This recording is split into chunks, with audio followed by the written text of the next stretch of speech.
Today on CityCast Denver. A few months back, we heard a rumor about a lost network of mysterious tunnels running underneath downtown Denver. So, who built them? Who used them? And where do they lead? Back in January, I spoke with historian Tracy Beach about her book revealing all the secrets hiding in Denver's lost tunnels. And we're resharing that conversation today. Today is Thursday, July 20th. I'm Bree Davies, and here's what Denver's talking about.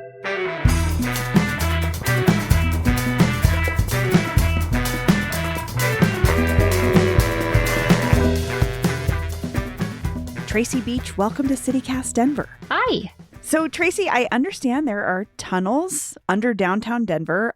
Can you start by telling me, where are they? Well, actually, there's a lot of tunnels underneath Denver. They go all around the downtown area. They were used for numerous things. The one thing I always tell people when they're looking for tunnels is don't look at what it is, look at what it used to be. So for example, outside the Oxford Hotel, you'll notice that there's open areas with little guardrails all the way around them where you can look down from the sidewalk and you can see the basement level where the beauty shops are and stuff outside the Oxford. Those are the tunnels. They took up the sidewalk. They put up the railings to allow light and air to get into their basement levels, which now have like a doctor's office and beauty shops and things. Those are your tunnels. Okay. Those actually go partially underneath the street. Now you have to remember the trolleys ran in the center of the street. So you cannot have a tunnel that goes all the way across except for an intersection. That's why these tunnels would be up to the point in which the trolley was, because the trolley has a mound and it has to be sturdy. So they had these stone walls on each side of where the trolley tracks were. Now that's when the tunnel started being destroyed, was because we went from horse and buggies and Model Ts to UPS trucks and semis. So at each of those intersections where it was weakest, because that's where it had the tunnel that crossed at the intersection, they were starting to collapse from the weight of the trucks. At that point is when they started to shut down the intersection tunnels because they were collapsing. That was in the 1950s. So how did you find out about them? There was actually a map that I was able to get hold of from a man named Kenton Forrest. He worked at the Golden Train Museum. He has since passed, and he gifted it to me. His father actually was one of the people who worked on the tunnel system and laid the tile inside of it and things like that. He heard all of his stories from his father and why they started closing up the tunnels. And then he also was able to get a photo that I was able to use, two of them actually, of the Union Depot tunnels, and then also one of them of the tunnel that ran from the Windsor. So you mentioned that these are like tiled, these are like legitimate, like these were legitimately built tunnels. Yes, they were about 10 feet wide and over 10 feet tall. They were used so that people could walk around town. If you think about it, you have these fancy hotels like the Oxford, the Windsor, stuff like that. And back in the day, the roads were dirt and there was horses, and horses do what horses do. And there was that and mud and everything everywhere. Well, the elites don't want to be sitting there and leaving the train station in their pretty fancy shoes and their pretty fancy dresses.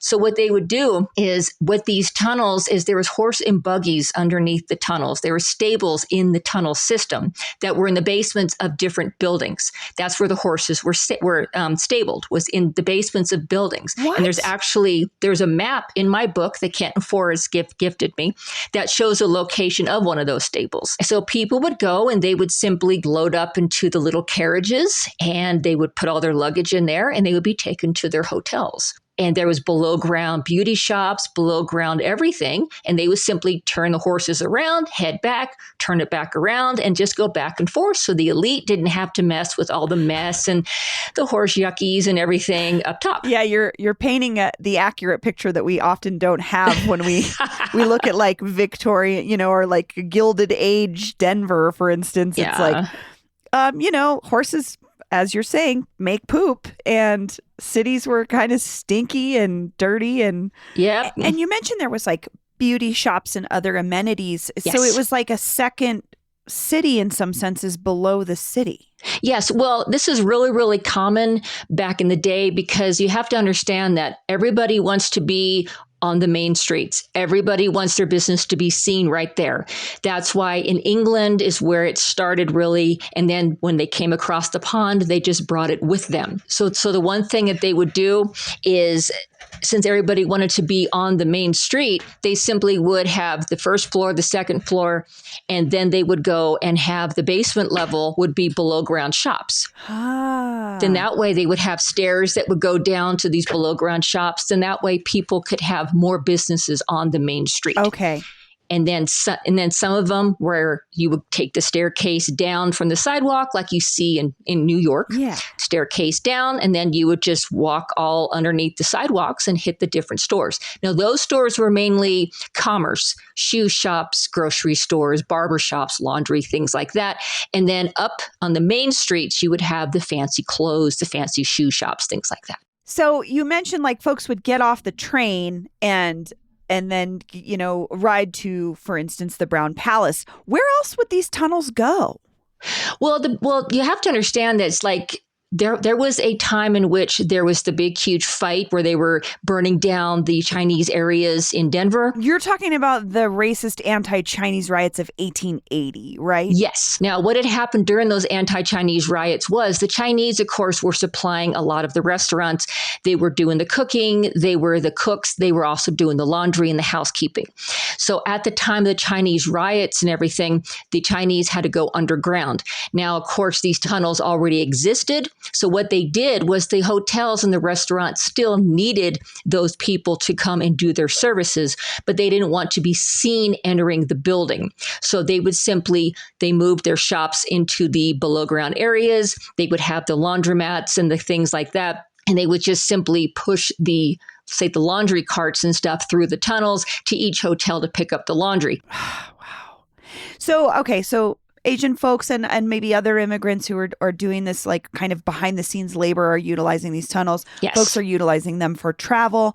I just have to assume sex workers were also, and their clients and customers were utilizing these tunnels as well. Yes. Now on Market Street, which used to be called Holiday Street, that's where they had a lot of the brothels, like Maddie's House of Mirrors, which was originally owned by Jeannie Rogers. And then when Jeannie Rogers died, I believe, of kidney failure, her competition, Maddie Silks, purchased her brothel. And then as spite toward Jeannie Rogers, Maddie Silks then went and put her name in tile at the front entrance as kind of like, haha, I now can step over you and now I own your place. But those areas all had tunnels so that people could go and they could sneak in and they could not be seen. But when I was working on my Laura Evans biography, Laura Evans she worked for Jeannie Rogers at one point, and she also then became a madam in her own right for 50 years in Salida.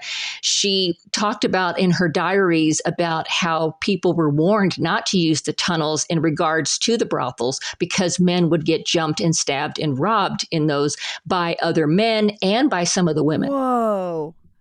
You're also just like painting this amazing picture that I can't believe hasn't been made into a movie, like the Wild West aspect of like Jeannie Rogers versus Maddie Silks, the queens of the like these amazing madams. Like, where's that movie? I want to watch. Exactly.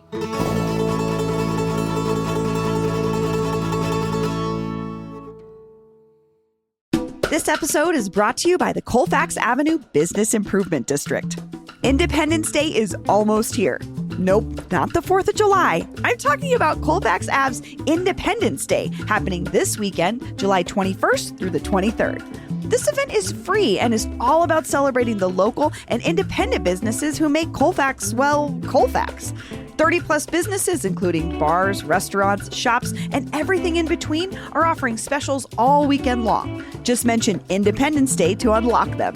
It's the perfect way to choose your own adventure and maybe even discover a new favorite on Colfax. Businesses will be hosting events and pop-ups from local artists and performers. There's something for everyone. Take the kids to drag queen story time at French for Sugar, shop Big Ass Maps uniquely Denver prints at Doppio, or check out Flora House's garden party, just to name a few. The festivities kick off on Thursday, July 20th from 6 to 9 p.m. at the Colfax Indie Bash at Brews Off Fax. Celebrate Colfax with local food, drinks, music, and art. And guess what? We'll be there doing a live episode taping, so come hang out with us, CityCast Denver. It's free. For more info or to grab your tickets to the bash, visit colfaxave.com. Hey, it's Bree. Because you're listening to this show, I know you love and want to know all the ins and outs of what's going on in Denver. But that doesn't end here on the podcast. Our newsletter has so much more. The Hey Denver newsletter is full of recommendations, news tidbits, and local secrets meant to help you live your best Denver life. It's free and lands in your inbox every weekday morning at 6 a.m. From a rundown of the latest city council news to the best recommendations for how to spend your weekend, the Hey Denver newsletter will help you stay connected with the Mile High City. It may even be that push you need to go to that houseplant workshop you've been dying to check out, or that karaoke night, or that food festival. You get the picture. You can subscribe to Hey Denver by texting Denver to 66866. That's 66866. So one thing I wanted to ask you about is something that I noticed when we were in the basement of that bar downtown, or like these round glass, like skylight things. Yes. But you can also see them from the street. Right. If you look at some, like maybe where the steps are to a bar like this, there's little round glass pieces that are letting light in from up top, basically. Yes. Are those things that we could see throughout Denver, like downtown? Are there spots where those little like miniature skylights are in the street?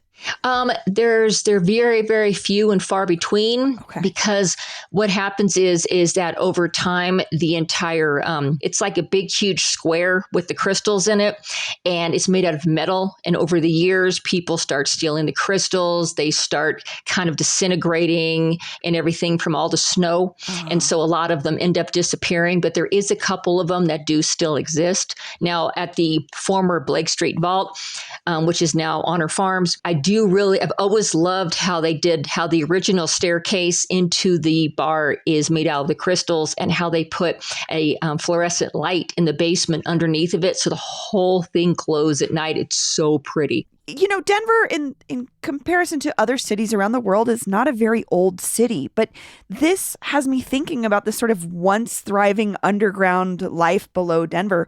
What makes you so fascinated in these spaces below our city?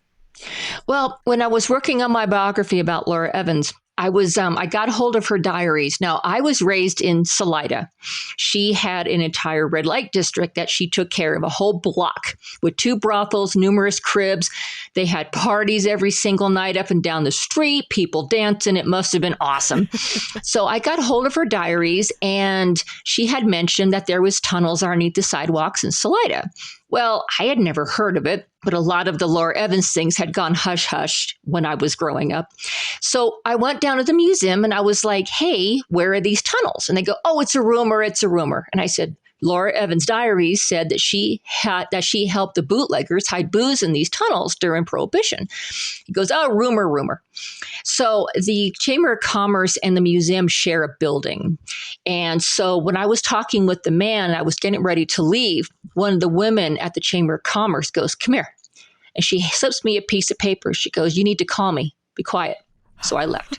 So I called her up that night, and she said, look, I know where there's one building that has an open tunnel. She says, you cannot use my name because me and my friends broke into the building to do a seance on Halloween night in the tunnel with a Ouija board. And I don't want to get in trouble. But here's the address. And here's what it looks like. So I went to the address the next day and I was like, hey, I'm looking for tunnels. I'm writing this book on Laura Evans. And he goes, oh, yeah, sure. Come here. So he hands me a flashlight and he takes me down to the basement. Now, I had no clue what I was supposed to be looking at. I didn't know what these tunnels were, nothing. Takes me into the basement, wooden old original floor. And he says, see, there's a big, huge wooden door at the end. He goes, open the door. Here's the flashlight. And I opened this big, huge wooden door. I stepped in and I'm looking up at this 6 foot tall, 5 foot wide tunnel, sidewalks above my head. It went the whole length of the street. I had no clue what I was looking at, but it was so cool. I was like, oh, I want to know all about this thing. This is neat. And so I just was in love right there. I thought that was just the coolest thing I'd ever seen. I felt like Indiana Jones. And I was like, you know what? I want to find the rest of these. I love it. Tracy, thank you so much. This is fascinating. Oh, you're welcome.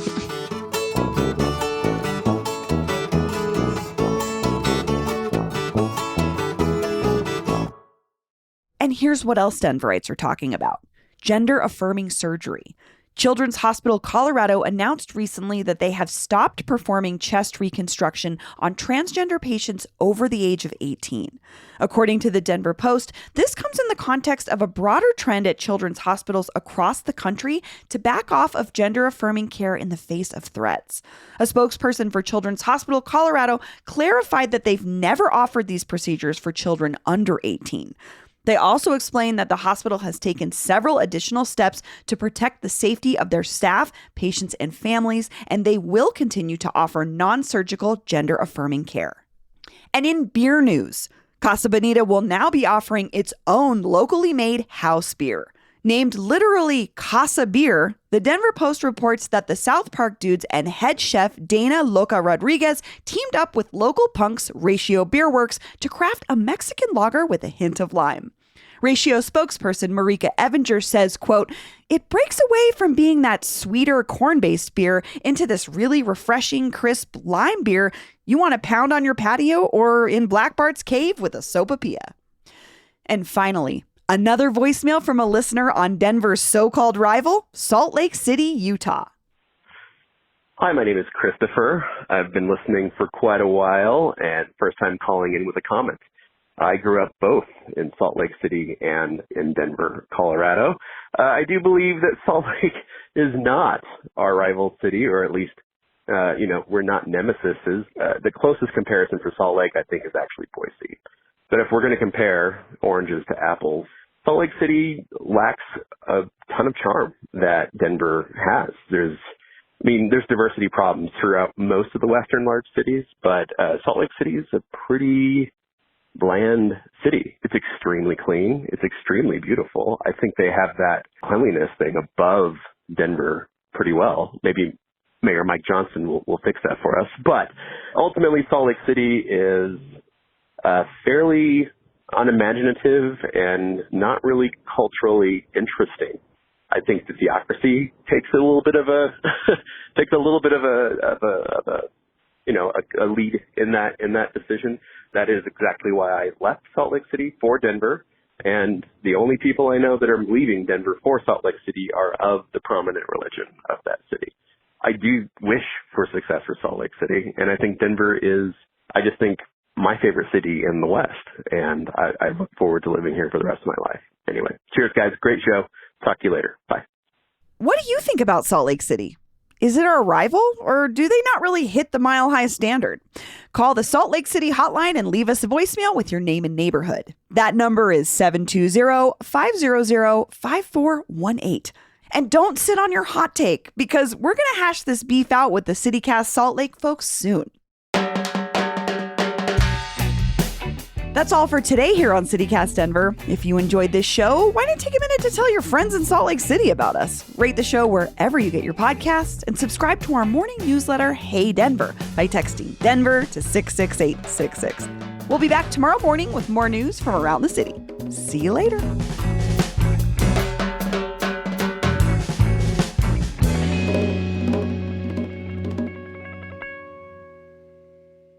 This is when I feel like it's really fun to be a spokesperson, where you're like, this is the serious thing I have to talk about right now. Where to drink your Mexican lager.